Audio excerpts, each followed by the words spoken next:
So good afternoon and welcome back. We're back amongst the action with this game against Clint and Dan Morgan.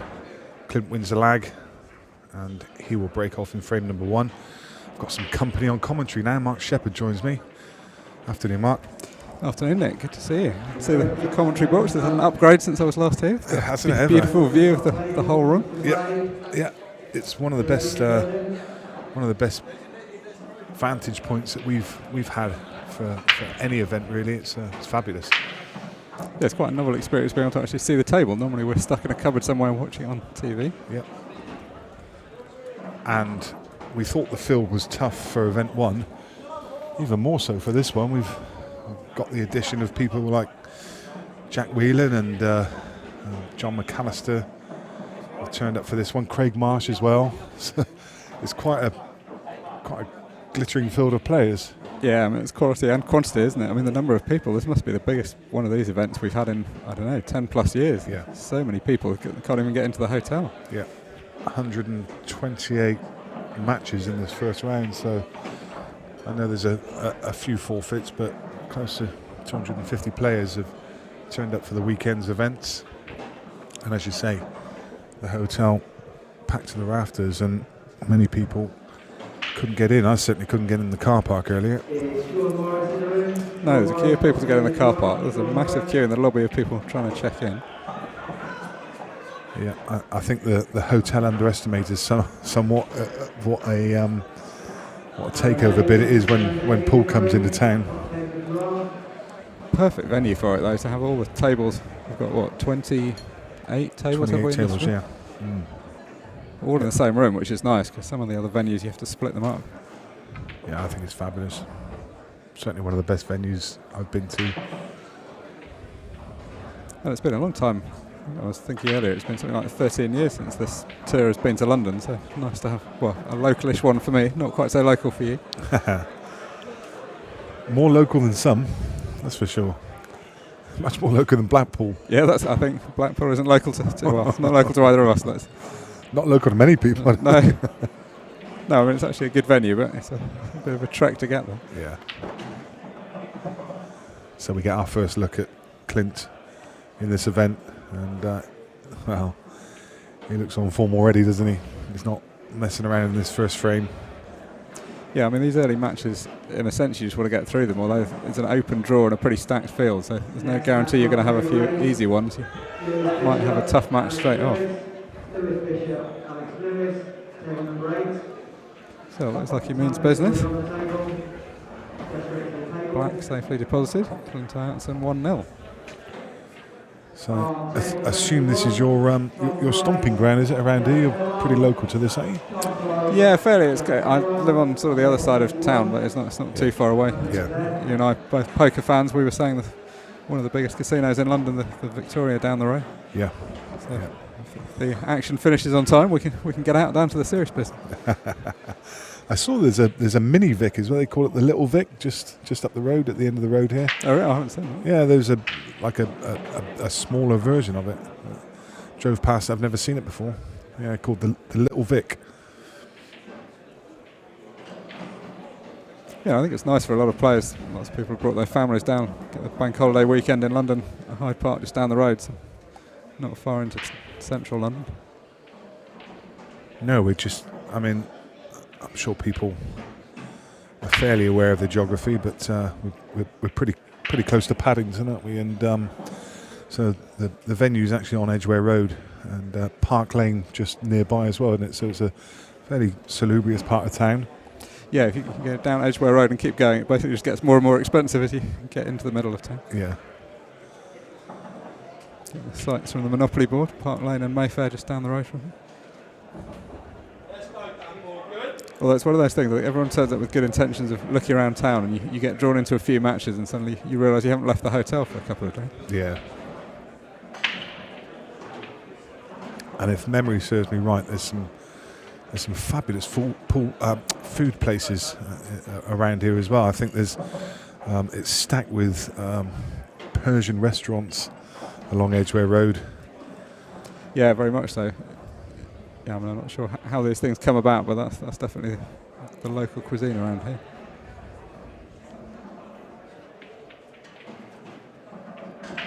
Oh, this is a very solid start from Clint. That was a tricky yellow, needed some cueing. So he's still got a couple of problem yellows. He can try and release one now, screw back into the red. Oh, come through the gap. When you look at it on the screen, you wouldn't think that was remotely possible. Well, his opponent's first go at the table, but not the position he'd have been looking for. No.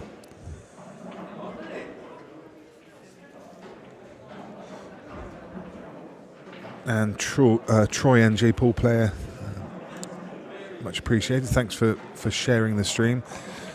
If anyone else is able to do that for us, that would be most appreciated. It's always good to get the stream out across Facebook, get more viewers on board onto the Beard Productions page. We are streaming across YouTube and Facebook, so if you put a link on your Facebook page, people will be able to find us. And we've got a great weekend of pool lined up. Not just this 256 man or 256 player field.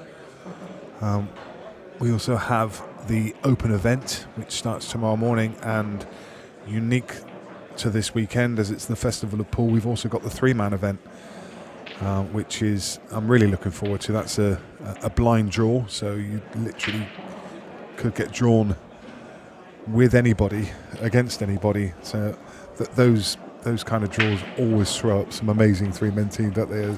Yeah, but as you say, it's like two different draws, like who you're even playing with, never mind who your opponents are. Yeah. And there's always everyone's always looking eagerly at the draw. There's always a few dream teams getting picked out, get multiple world champions and multiple tour winners in the same team. Yeah. It's a really good format as well, that 3-man team. Everybody plays everyone, best of 9. Works really well as a format.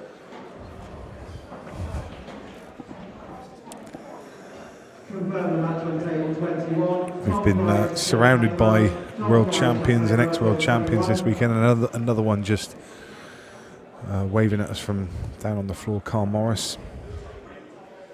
Yeah, I was there he is. Carl on my way in. It's nice to see him back. We were saying we hadn't seen each other for a few years. He used to play on the tour years ago, but has had a few years off. Nice to see him enjoying it again. Yeah.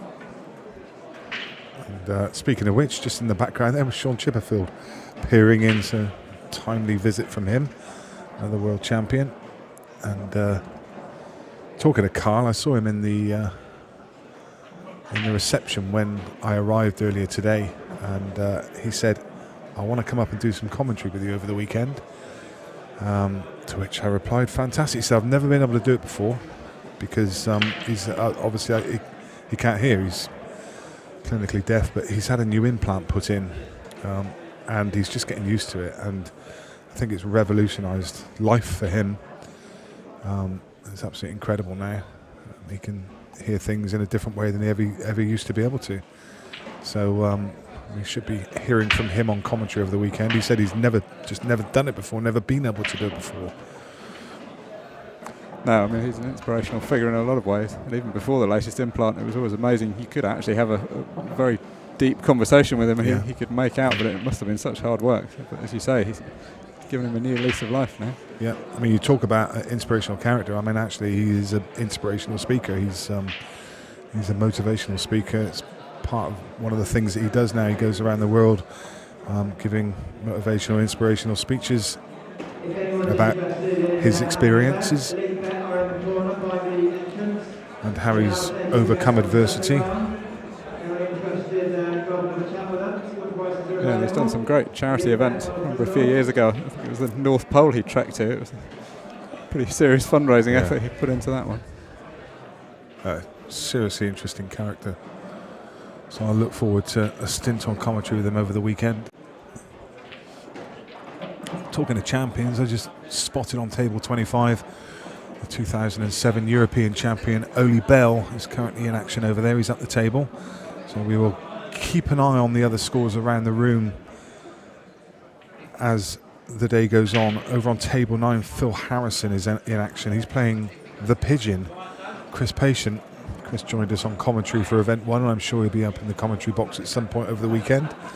Chris is currently leading Phil Harrison 2 frames to 1. So that's an interesting scoreline developing there.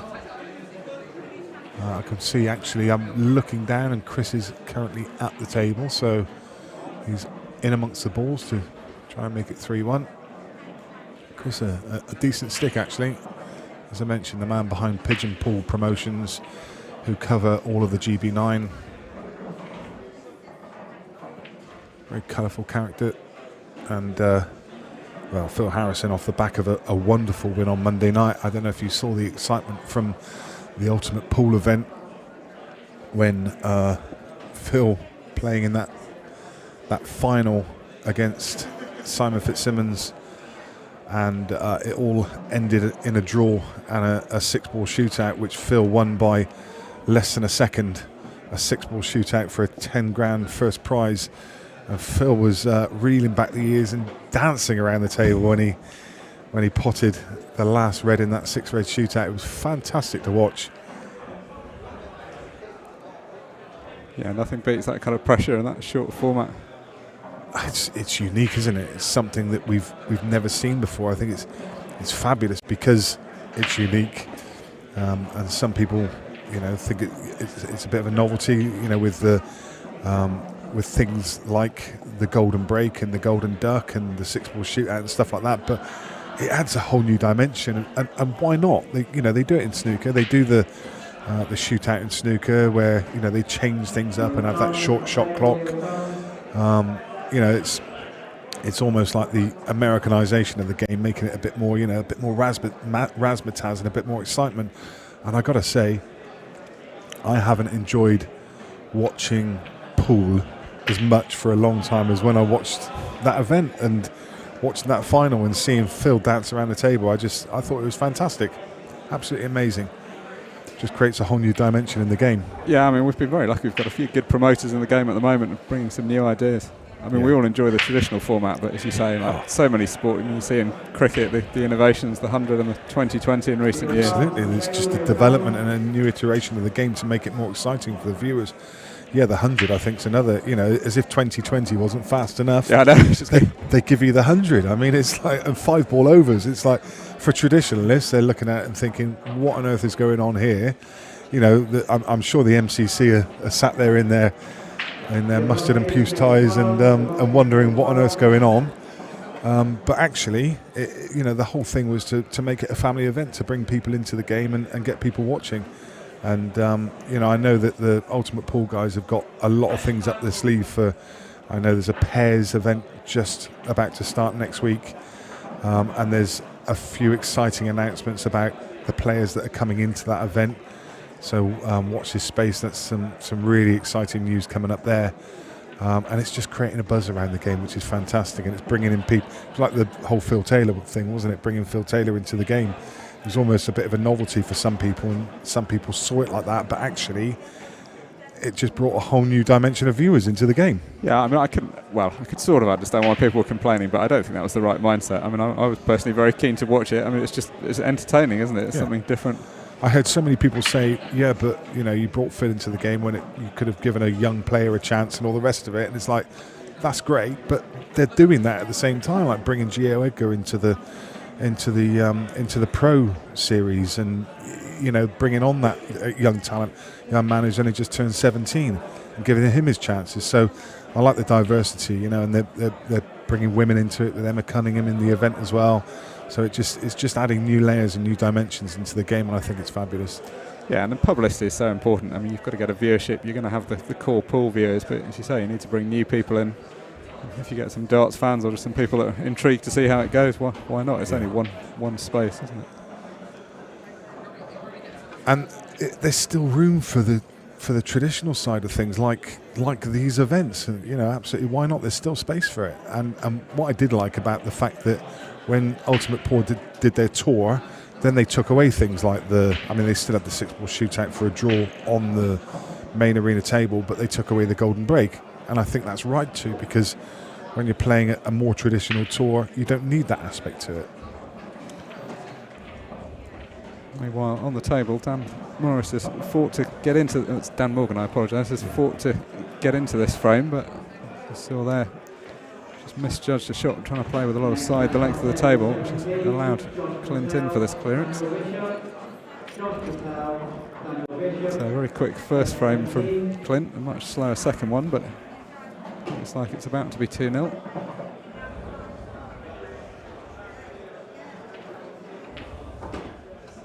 And 2-0 it is. I don't know if you remember, Nick, a few years ago, the pub pool challenge. It's been probably 15 years ago. That was probably the closest we got, and at that time there wasn't a lot of different stuff going on. That was quite innovative, that concept. Yeah. I think it was a one-frame shootout the whole way through, wasn't it? Yeah, I think it was £5 to enter, and it was a 50 grand first prize, but everyone had entered from their local pubs.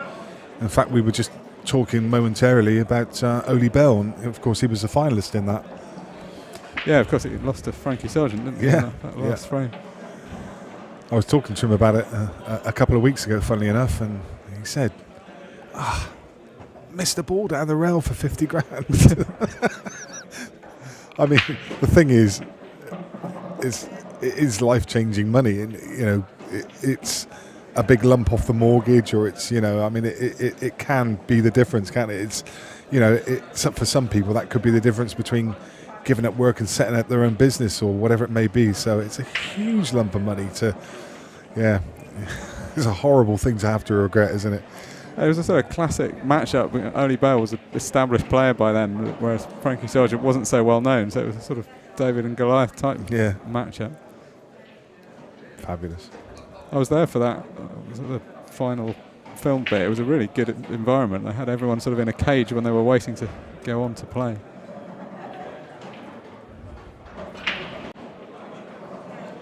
I'm not sure what happened to that. They did try and do it the second year, but they didn't get quite caught on. I think they tried to tweak something in the format that didn't quite work, and it unfortunately didn't survive. But in fact, I think that's sort of the precursor of some of the stuff we've seen. I'm not saying Ultimate Pool have copied that; they've come up with their own ideas, but the sort of quicker stuff and getting some more people into the game.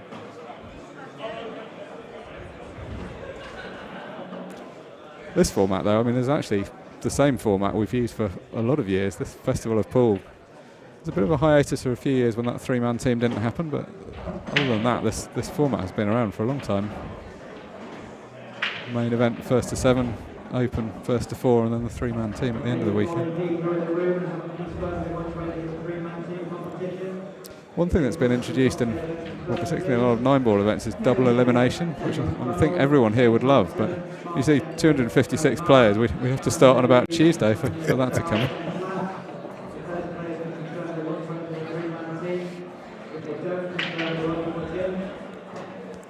It really is an incredible size field, isn't it? And surely it's a lot of it has to do with the fact that people have been so starved of pool. I think I saw Craig Marsh indeed put up a status saying that it's been a long time since he's played World Rules, and he was wondering what it was going to be like coming back to playing them, but he didn't care because he just wanted to get back on the table. He just wanted to play competitively. Yeah, I think we said that quite a few times when we were up in Blackpool a few weeks ago. That was kind of the first tournament back. Like, everybody was just kind of smiling. You'd ask people how the game went, and they don't really mind. Like, it was just nice to be out there playing. I think by this weekend, maybe that novelty's worn off and people will be cross when they lose again. But it's still a good weekend.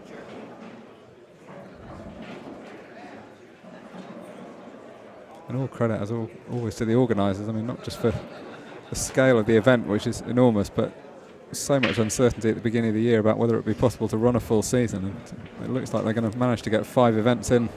Got them coming up pretty quick, 3 in quick succession after this one. Yeah.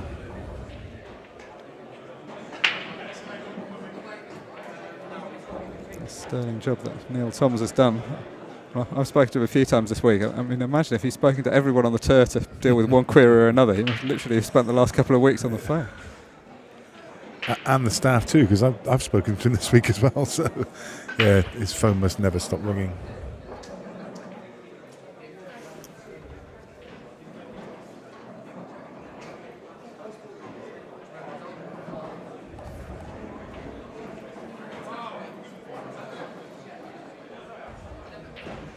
So we'll take another quick tour around the table while Clint's on this clearance. Luke Gilbert, he was one of the finalists, semi-finalists in that Challenger event a couple of weeks ago. He's currently 5-2 up against Tony Jackman. Chris Patient and Phil Harrison now 2 frames each.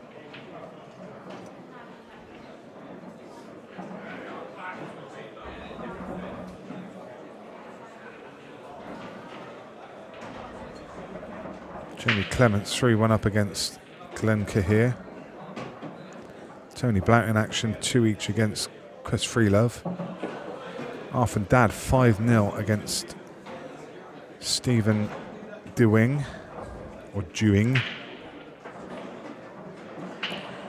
Jez Hooper up from Cornwall. He's 2-1 up. That's a tough game for him, actually.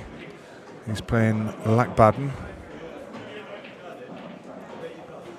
Tom Cousins playing Joe Nolte. Tom currently staring down the barrel of a 3-0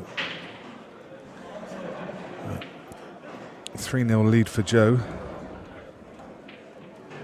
Jonathan Bushnell 2-0 up against Jordan Green. Oli Bell just won another frame. He's 4-1 up against Roy Mason.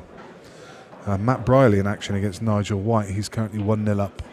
I can see him over on table 26 at the table. And Alex Lewis 2-1 up against Lewis Bishop. If you want to keep up with those scores, then the place you need to be is qscore.com. You can click on the live tab and it will take you to this event, the World Rules Pool Tour Event 2 main event. Yeah, it just shows, doesn't it? If you hear someone like Tom Cousins, who's a perennial favourite for these events, 3-0 down in one of the early rounds, it shows how tough these first few rounds are. Talking of tough, Dan Morgan facing a tricky double, presumably on this yellow, if he wishes to continue this clearance. Doesn't need to do too much with the cue ball. It looks like it will naturally hold on the yellow and naturally hold itself on the red next to the yellow and leave them on the black, so it's just he can focus fully on the pot, I think.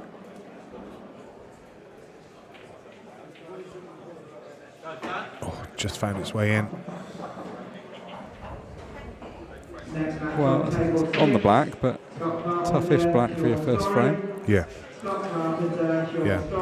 Well, at least one you can just commit to. It's a straightforward open shot at it, at least. Just looks like it was just difficult enough to miss. Like he potted some good balls to that point, but suddenly when you see the finishing line, whether it's in the frame or the match, it can get a bit tougher. So this is the kind of routine practice position that Clint has for breakfast.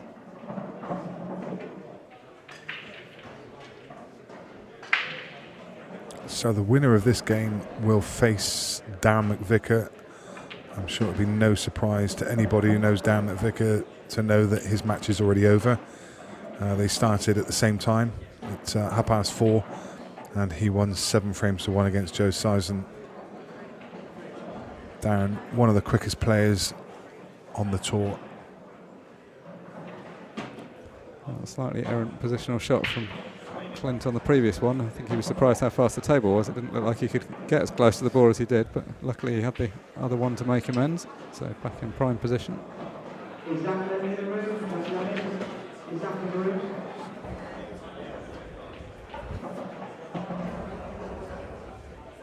So looking very good value for this 3-0 lead so far. Done precious little wrong in this match. His opponent hasn't done too much wrong, but it just feels like one of those ones where he's just slightly chasing his first frame. It's that nervy miss on the black.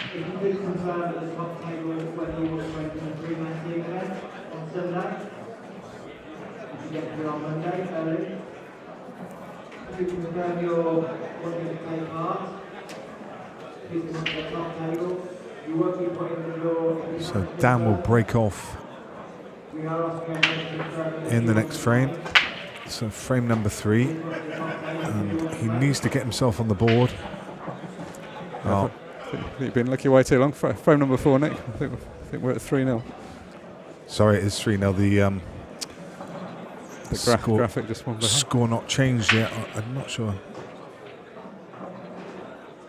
I don't think they've actually changed it on the scoreboard yet, have they? I think it still says 2-0. Unless my eyes are deceiving me. They've not clicked the score on.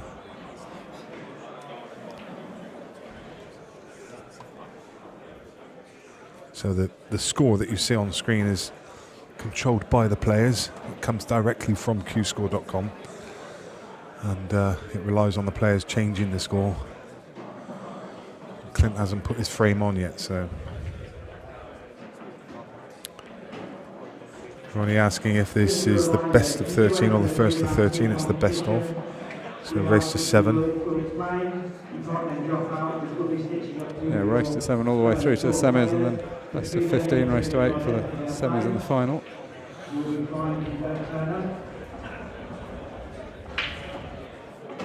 And the plan, as always, is to play all the way through to the final tomorrow night. We've had a few late nights with those Saturday night finals. I think, in fact, last time, didn't we have to hold did we hold the final over to Sunday morning?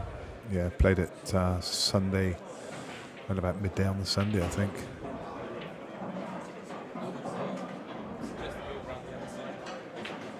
I'd fancy there being a good atmosphere for the final here. There's so many people around, and it's a pretty good venue there's a lot more space here than at Sun, so yeah, it should be possible to get a good crowd around the table.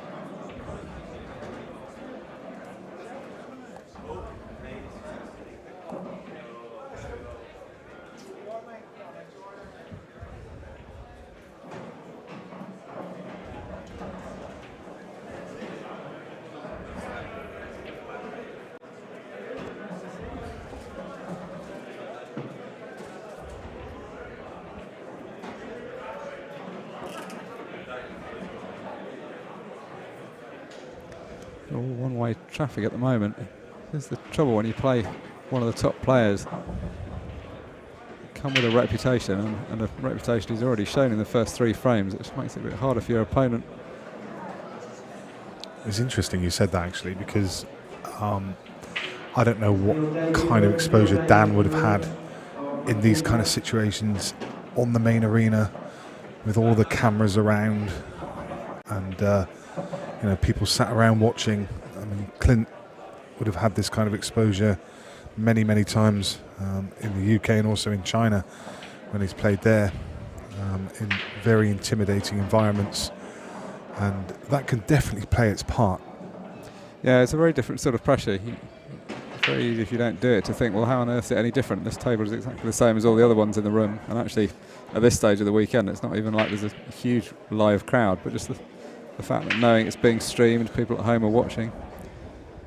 This is a good opportunity, though. The unfortunate potting the red and the yellow from Clint has given down the 2 shots, so if he's got any intention of getting anywhere in the match, he'll obviously be wanting to finish these off. He's actually looking pretty comfortable with this. He's playing at a nice steady pace, looks confident still.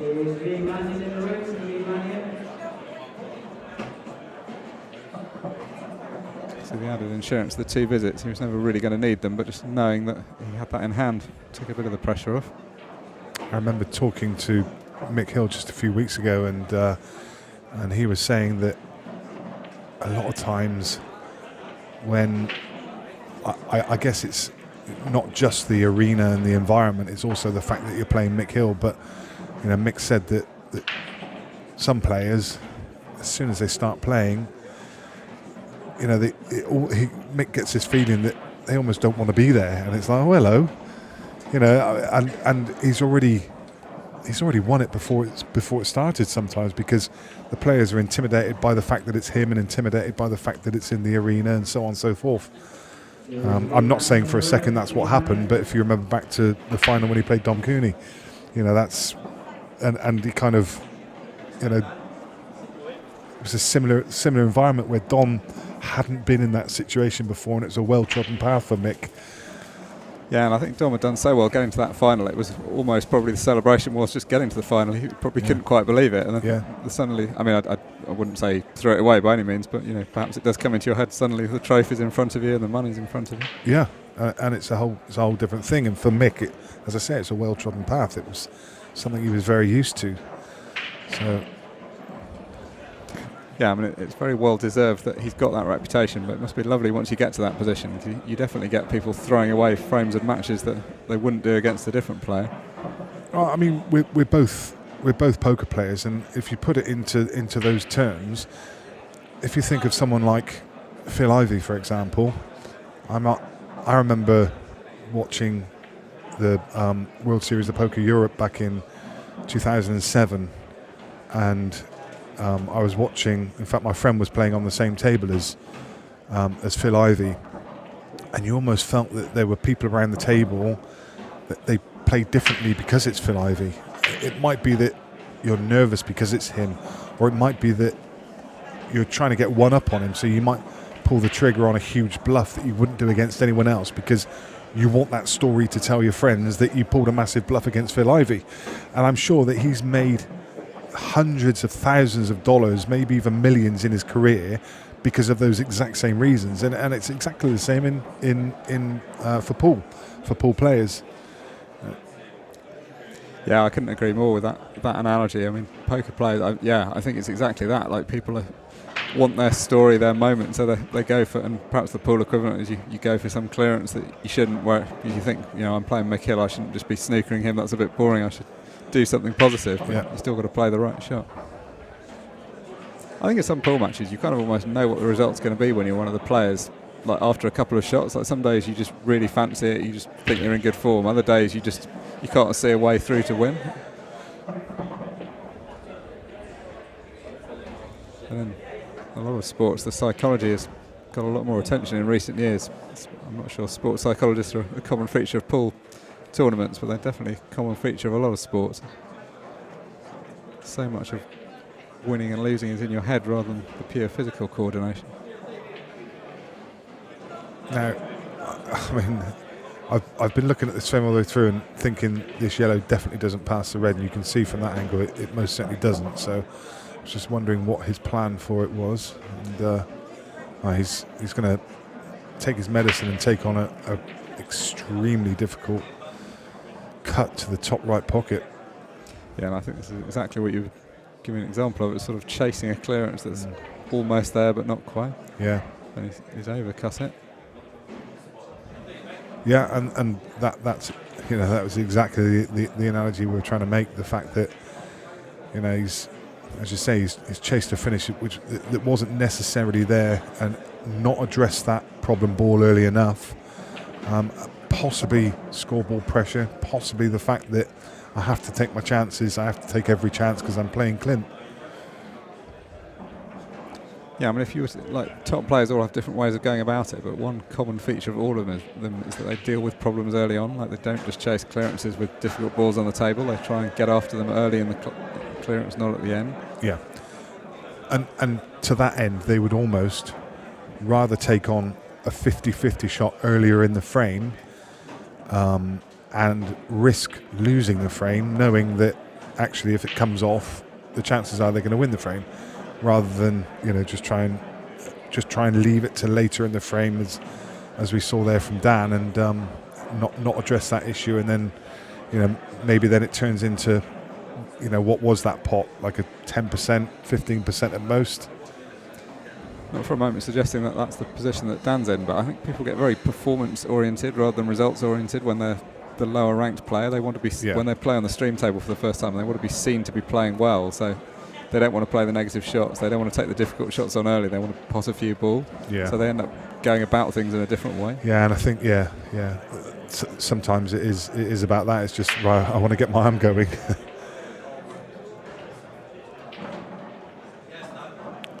And as you say, we're probably doing Dan a bit of a disservice here, because he'll probably watch this back and think, what on earth are those two twaddling on about? So that's not the way I felt at all, but it's just... No, I mean, I'm not sure. There haven't been... I think we've extrapolated from the fact he might be feeling like that. And the clearance he took was a good one, and I'm not sure he's necessarily been... That last frame, anybody could have ended up in that position, but unfortunately he did end up with a difficult ball last.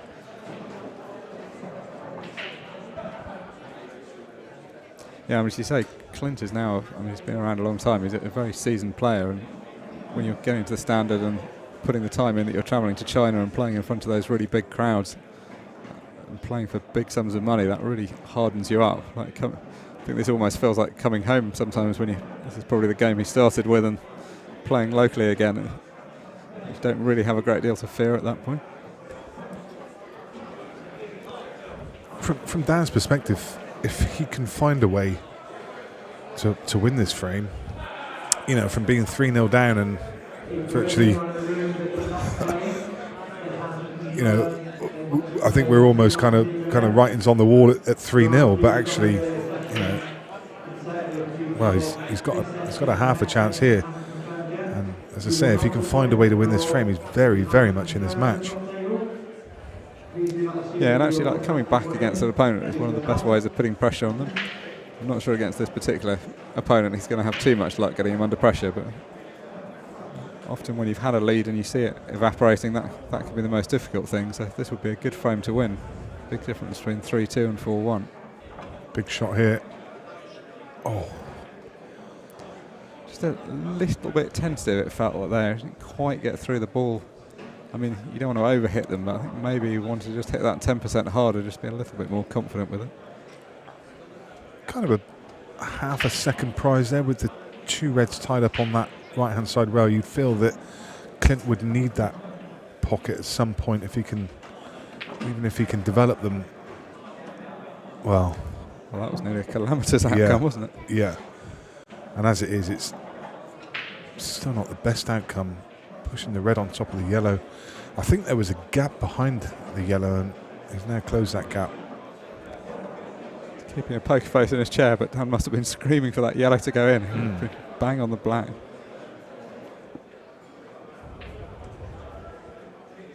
Yeah, he's got some work to do here now.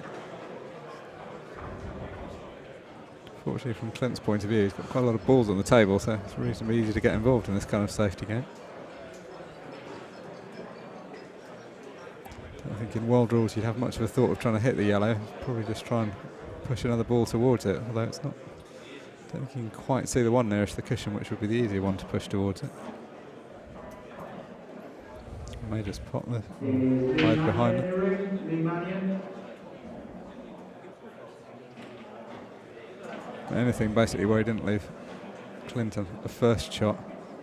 Actually, wouldn't have minded potting that. I think probably getting rid of some of Clint's balls wouldn't have been the worst thing. Yeah, I was thinking the same. I think I would have potted there.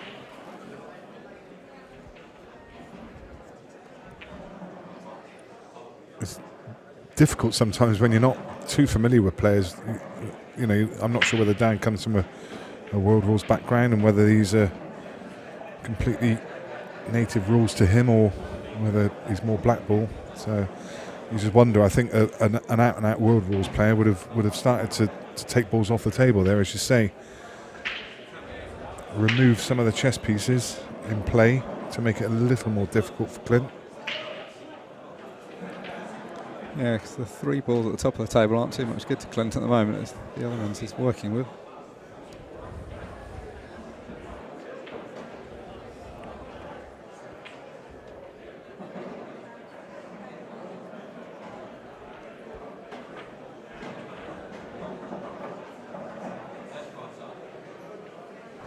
So two of the problems out of the way.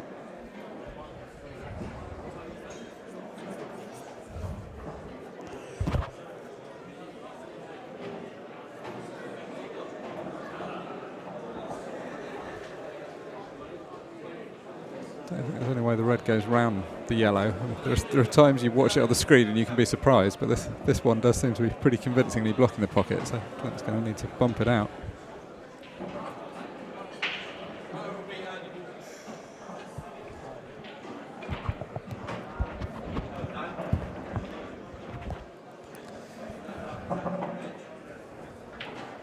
So, chance for Dan.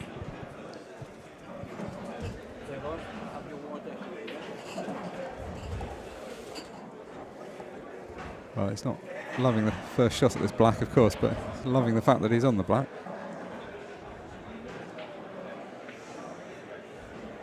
You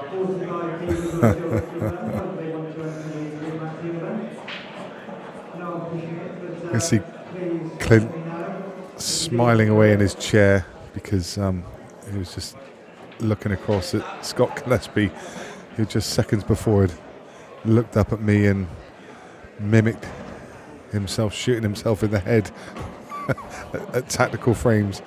I mean, I'm sure some of the viewers remember that during the first Supreme Series, Scott actually won one of the World Rules events, and just before the event started was taking some lessons from Lee Kendall about how the rules. He'd never played them before, didn't have a clue what he was doing, but it didn't matter because he blew everyone away this weekend. But I still don't think he can get his head around the tactical side of the game.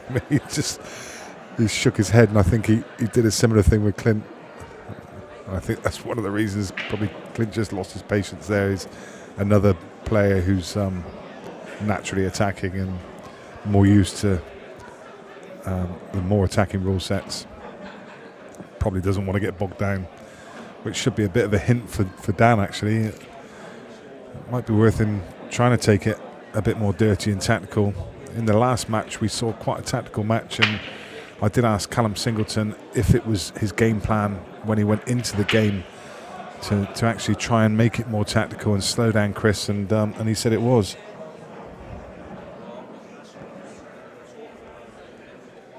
Sometimes it's just about winning, isn't it? It's not about you don't need to make it look pretty. No, I guess that's one of the things about playing on the stream, though. This might be one of the times you feel like you do need to make it look pretty. Yeah. If you're just playing on one of the outside tables, and particularly the ones that are in the middle of the arena, there aren't too many people around, you I think probably care quite a lot less what the game looks like. Just the numbers are what matters. Well, yeah. Don't know whether he'll want to slow it down too much, but yeah, I mean, I agree. He looks like his biggest edge is probably going to come from playing tactically. I don't think he's going to just out-pot Clint from what we've seen and what we know of him. That was an important frame, though, as we were saying. Like between 4-1 and 3-2 is quite big. Like he's back in this match now. Yeah, and you could see how frustrated he was when he dry broke. Any kind of chance there to try and get it back to 3 each. He's just frustrated that he's just picked up that one frame, and he would have been sat in his chair, thinking about the next frame, thinking, well, just need to break dish in the next, and get it back to 3 each and put the pressure right back on. But as it is, he's got another great chance. Yeah, and this is what we haven't seen in the 2 frames that he's won. They haven't been clearances of all the balls from the beginning, so I'd like to just take this in this first visit and not get drawn into anything. Really, these are in a pretty good position, and the next shot's going to be his most difficult one. If he can get nicely into position after potting this, the rest should be fairly straightforward. Oh, that's what you call the back door. Yeah, I'd be very relieved to see that drop, because the yellows are equally open at the moment, so certainly doesn't want to be missing these. It's not quite in prime position yet. I think he may have to take the one in the bottom left-hand corner. He'd really rather have worked around the ones in the middle of the table first. Indeed, I just noticed Jamie asked what game was being shown after this, and yeah, Brett already answered that one. Carl Morris against Lee Mannion. Again, if you go to qscore.com, you will often see the game will be placed on table 1. So the upcoming games on table 1 are the stream games. Just a bit betwixt and between. I think the red passes the black into the bottom right, so he's taken actually no, looking at the table, doesn't. So he's having another look at it. I'm pretty sure it doesn't. I'm almost behind it, and I don't think he might have half a pocket. But yeah, I mean, you can see why he's keen, because that would be the much easier positional shot. Yeah. This one, I mean, to be fair, this is a simple enough shot. He just needs to cannon into the other red. But it can go wrong. Yeah, that's a bit nervy. The last shot, I mean, he actually played quite a good shot. He was a little bit unlucky not to be in better position, that one, but that was one that got away, because you can see that Clint is going to be enthusiastically mopping these ones up. Just that one positional shot, wasn't it? Just landing in the middle of that bunch and not really on anything. So he had to play a tentative little shot. He was worried about the cannon into the red and just trying to make sure he left the red, and in doing so, he took his eye off the pot. And what really should have been a formality of a clearance, I think he's definitely going to be kicking himself. Oh, wow. Goodness me. Well, I think he will have been fairly assured when he sat in his chair that he wasn't coming back to the table. He was very surprised to be back so quickly. Yeah. I was very sure. I think I was administering last rites in that frame, I think, already. Didn't expect to miss there. Are you surprised he didn't? I was going to say, maybe think about take the red down the cushion first, but actually I think it drops into the middle, so it's probably...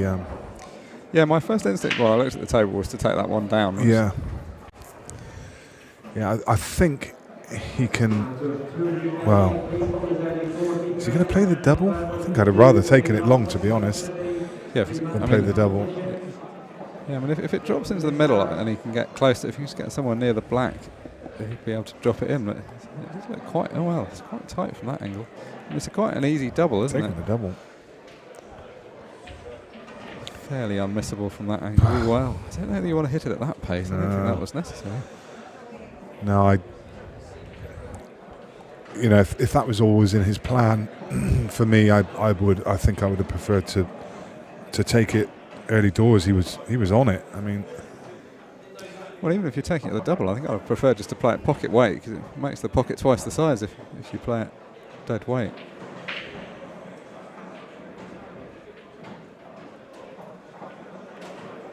I mean, it's easy to be critical, of course, but he's had two quite reasonable opportunities in this frame, which against the player of Clint's quality is one or two more than he might have expected. It just felt like the opening shot. You take the one down the rail first, and then you're going to be on the balls to middle. But everyone sees it differently. It's going to be costly as well, because I think at the 3-all, Clint would have been... I'm not saying he'd been in a bad place mentally, but I think he'd have been a little bit frustrated to have got to 3-all, given how he started. Whereas 4-2, that mistake's forgotten, and he's now seeing his opponent struggle. Which gives him that confidence he needs to press on.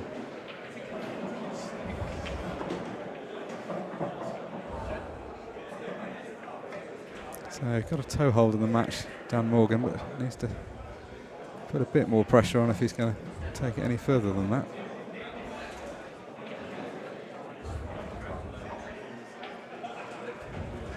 The scores from around the room. Let's see the former world champion Tom Cousins has managed to edge ahead now, 5-4 against Joe Nolte. Lots of good names on that list. Not too many easy matches. Sean Story, who's been a player in a lot of form recently, 3-1 up. Yeah, it's funny, when I read that score earlier, the Tom Cousins one, 3-0 down, I was thinking to myself, early rounds, he does seem to make hard work. I can't remember who he was playing now. He was in the Open event. I think it might have been Danielle Randall or someone like that, and it was like 4 or 5-0 down. It just, it just seems to take a while for him to wake up in some events, and then when he clicks, he's just away. Yeah, because you watch him in the later rounds and you think, who's ever beating him? But yeah, I mean, there's been, I have a feeling this happened in Blackpool as well, wasn't he? I think he did get through some of the early rounds, but I remember him being a few frames down in a couple of matches we hadn't expected. Yeah. I mean, it's not, in a sense, it's not too bad if you come through and win, because you build up confidence, but the thing that's bad is you end up almost playing too much pool, because if you're playing 2-hour matches and having to really grind it out, it feels a pretty long day. You don't get much rest in between.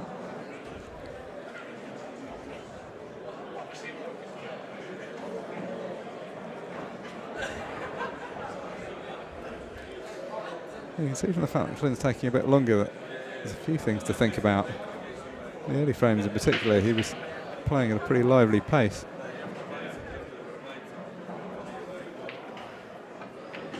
I think he'll be in a pretty happy place here. He's seen that his opponent is a good player and capable of nicking a couple of frames, but struggling to sequence together the frames in a row, and has gifted away a couple of opportunities.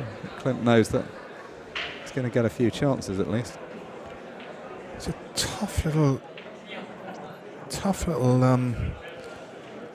section here that they find themselves in. I mean, the winner of this is going to play Dan McVicker, as I mentioned earlier, and then the winner of that is probably going to play either Phil Harrison or Luke Gilbert. And then Josh Kane is in the mix as well. And I think Ben Flack may be in the same group as well. So it's a tough little section. Now the other players like Harry Compton and Jamie Graham, also potential banana skins. Yeah, there's a lot to like about this open draw, but if you're one of the top players, I'm not sure how keen they will be. It used to be that you were seeded and kind of protected from meeting each other for at least a few rounds, whereas a number of top-class players, multiple tour winners and world champions in this field, a lot of them are going to be finishing their weekend pretty early. At least have the consolation of, as we were saying earlier, 3 events. This event played over today and tomorrow. The Jason Owen Open starting tomorrow and playing to a conclusion on Sunday. And the 3-man team kicking off on Sunday. Played over the final 2 days of this bank holiday weekend. Yeah, like the second game we had up, which was Jake McCartney. He played Steve Petty in the first game, and his next round's against Gaz Hibbert. So just, it's quite brutal for some. Yeah, that's the thing when it's not seeded, because with a seeded draw, you beat one good player and you kind of assume they're seeding, so then sometimes it gets a bit easier, but if you get the wrong draw here, you can just have a tough match after tough match, even on the first day, never mind the latter stages. So Leon asking what rules are they playing? Yeah, the rules are world rules, as they're called. There's, here in the UK, there's 3 or 4 main rule sets. Black ball rules and world rules, and then you've got the old original EPA rules and a newer set of rules called international rules, which if you're from America, they're the very, very similar rules to APA, or if you're familiar with Chinese 8-ball rules, they're very similar to that, or if you're familiar with playing mini clip pool, they're virtually identical to those as well. So I mean, I say that in jest, but actually there's about 15 million mini-clip players around the world that know exactly what I'm talking about. So there's a whole generation that have probably never picked up a pool cue, but they know those rules intimately.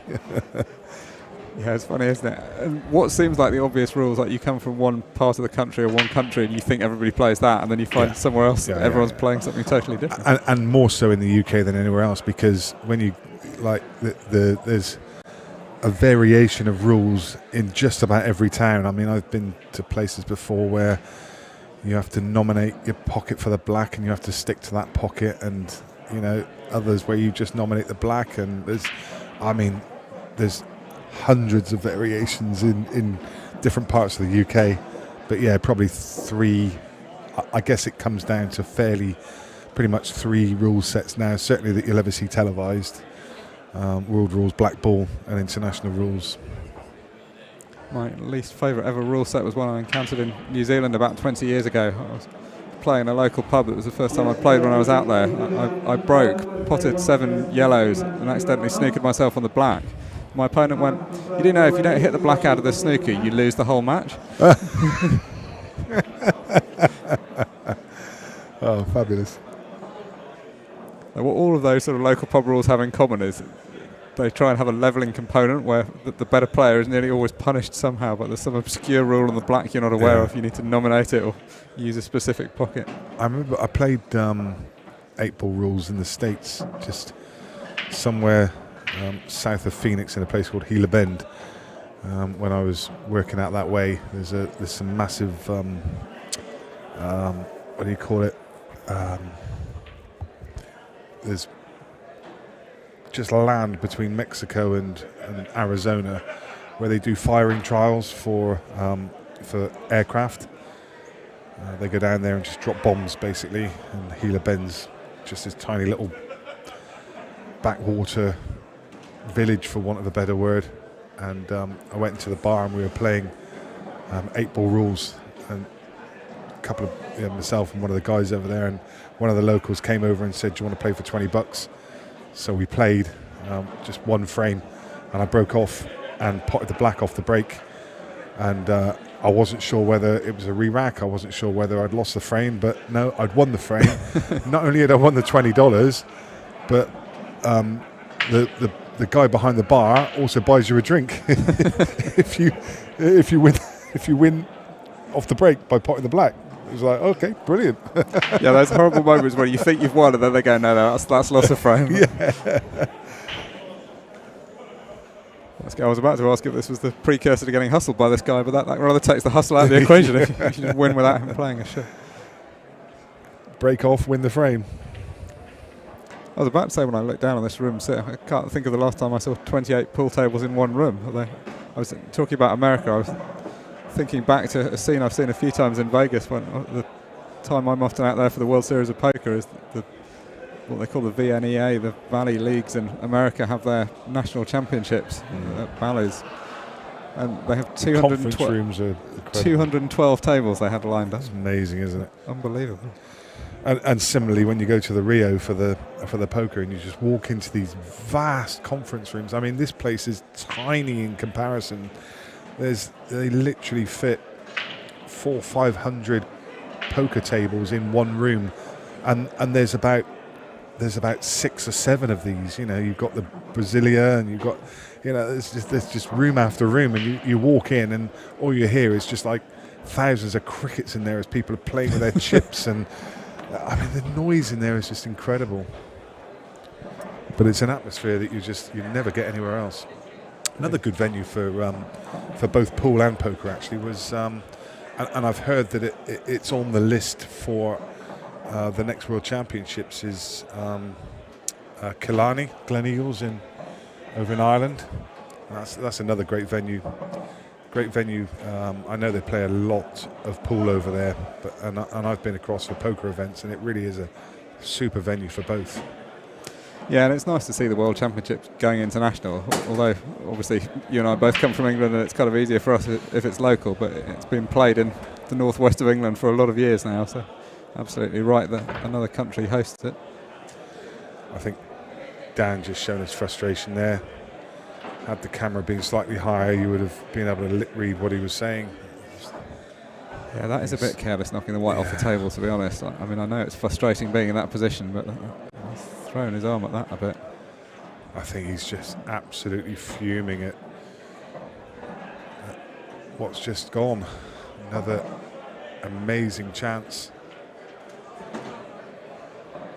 It's just lovely, isn't it? If you're playing Clint's position, you're probably the better player on paper. You're slightly ahead on the scoreboard, and you just keep getting these opportunities where a simple practice position. Oh, indeed. Leon's just said he's from South Africa, so yeah, he's very aware of black ball rules and also the international 8-ball rules. Yeah, a real hotbed of pool. One of the best tournaments I ever played in was the World Black Ball Championships in 2008 were held in Swaziland. Yeah. It was a great trip. Put on I mean, it's a kind of country you'd never have any reason to go to otherwise, but we had a great holiday, did some safaris and played some pool. It was the perfect vacation.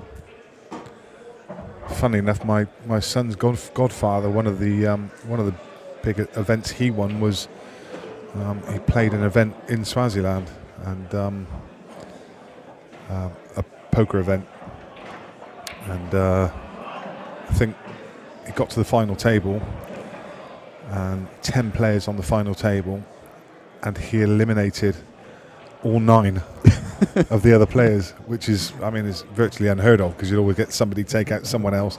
He took out every single player on the final table to win it.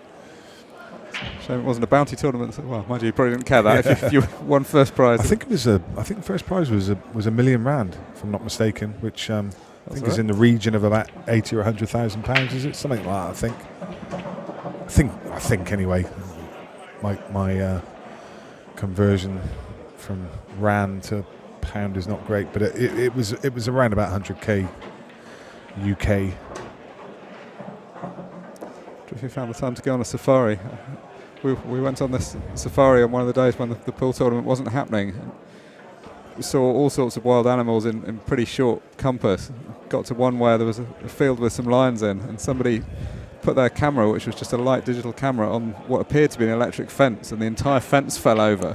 And they expressed some concern that maybe the animals would be able to get out, and said, well, at least it's electrified. And the guy said, well, no, in fact, we haven't actually been able to afford to electrify it. We made that sign, but we haven't done that bit yet. Oh, you tell the story, but some years ago, and the viewers will have to forgive our storytelling, but sometimes the pool talks for itself, and Clint just these last couple of shots. But some years ago I went to Sri Lanka. We ended up on a safari in an elephant park, wild elephant park. We got halfway round, we were in this Jeep, and we got halfway round and the Jeep broke down, and the guy said, well, I'm going to have to leave you here and walk back and get another Jeep. While we were sat there, there was a bull elephant coming over towards the vehicle we were in. That's not a good experience. Your mind. Anyway, in the meantime, Clint's done the business. Well, Dan will be. It's a case of untaken chances, though, and he definitely had some chances. Yeah, I mean, it went wrong in the sixth frame. He had a chance to level the scores at 3 apiece, and I think then he would have had some pressure, and he was starting to show some form. But once that opportunity slipped, he started to look a bit ragged towards the end of it. So Clint will go into the next round, and as I say, he's got Darren McVicker in the next. I think we're going to head down into the interview room, I believe. Oh, we might not actually be able to, because I think George has disappeared. So we might be able to get a few words with Clint, but not sure. If not, you're already aware that the next game up is Carl Morris against Lee Mannion. That one is due to get underway at 6 o'clock. So there'll be a 15-minute break, and we'll see you back with the action at 6. Cheers, Mark.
So I'm joined by Clint after that win. Clint went away into a 3-0 lead, then he came back at you. There was a big moment at 3-2 where he missed a chance to go 3 each.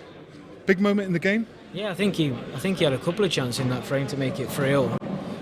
Luckily for me, I think he missed a double, and I managed to clear up, and then I think I broke and cleared up, and then kind of settled me back down a little bit, because if he'd have won that frame, then he's right back in the match and probably under it a little bit. Yeah. And a lot of banana skins in this field, isn't there? I mean, Dan's definitely one of them, and as I say, at 3-0, he could have got you under it. Yeah, I can remember Dan when we used to play in the juniors. I haven't really seen him play much after that, because I stopped playing world rules for a little bit. But yeah, he was always a decent player in the juniors, and like I said, I don't know how he plays now, but he was playing well to get back in the match. So I thought I was glad he missed the double, so I managed to pinch that frame. And when we talk about the rule set, world rules, there was I think it was a 5th frame that actually went tactical, and you I don't know if you kind of lost your patience with it, but you didn't seem to want it to let it go tactical. Yeah, obviously having a couple of years off world rules, you kind of lose your edge when it comes to these tactical battles. So ideally for me, Scott just told me, ideally for me, I don't really want to get into them kind of battles. I'd rather he'd be open play and try and put the balls. You know what I mean? So yeah, I didn't want to be in a tactical battle at all. I saw you share a bit of a laugh with Scott, and he just looked up to me beforehand and just given the sort of signal, blowing his mind those tactical frames, because it's just not natural, is it? No, yeah, when he had the bag covered in that, like you say, it was the sick frame because it was 3-2. It was the sick frame, and I was just trying to get my reds away, and then he was pushing it back across, and I just thought I'd just try and crash them all out now and hope for the best. But it didn't work out that way. I potted his ball. So talking about banana skins, I mean, next round, I don't know how far you look ahead, but you've got Darren McVicker in the next one. I mean, Darren, a really quick attacking player. I think his last game was over in about 30 minutes, but another tough game. Yeah, obviously Darren's a great player. I played him in the Supreme Series.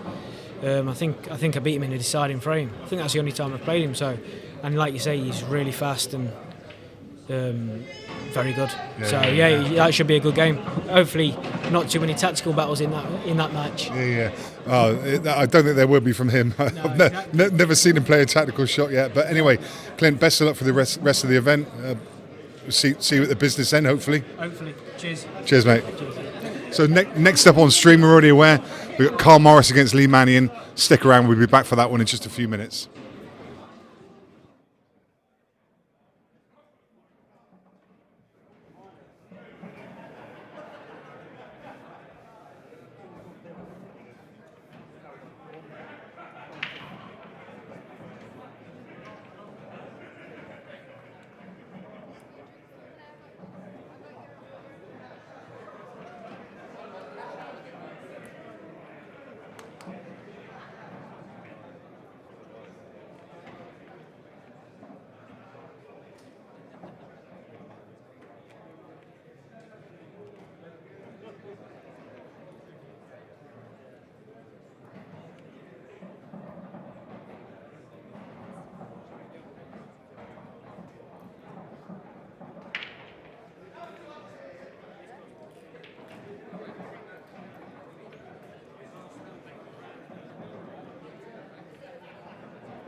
If you have just finished your match, if you could bring the tablet back to the top table, please. Just so we can power up for a few minutes, that'll be handy. Thank you. If you can see a tablet near a table that